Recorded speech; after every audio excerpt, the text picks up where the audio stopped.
I feel like I'm being abused by my own child and that I'm trapped in this situation where I'm constantly listening to screaming, being attacked, being bitten, and I can't leave because I'm the mother. What can I do? I want you to understand a couple things. First, you're not alone in feeling this way.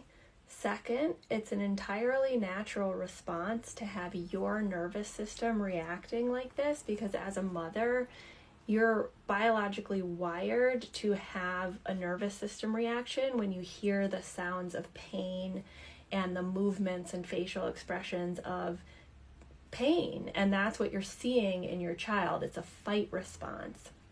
So it's really important that we understand the mechanism of what's going on for your PDA child, and then fourth, that we can approach it with some mindful strategies. So first of all, one thing that can be helpful to think about is what your body would do if you had a lion in front of you, or if someone was holding you up with a gun in a dark alley.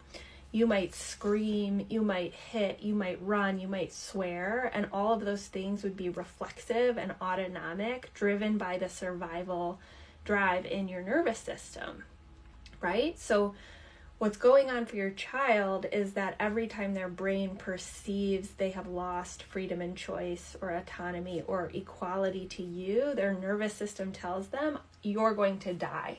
And so like their heart rate increases, their pupils dilate, they might have their metabolism ramp up with adrenaline and cortisol, and you're going to see the fight response or the flight response, like running out the front door or screaming. Okay, this is very, very difficult. So one of the first things I encourage parents to do is to ground down into two things. Your child is innately good. They're just obscured by the threat response.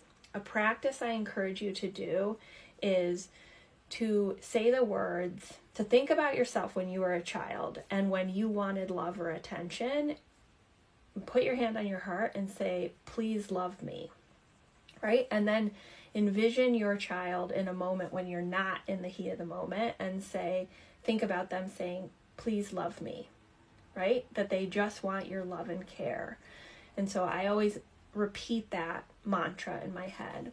The second thing I do is before I interact with my child, I remember how much I wanted a child, and I imagine like the eyelashes or the freckles on his nose or his jawline and focus on that rather than the sounds and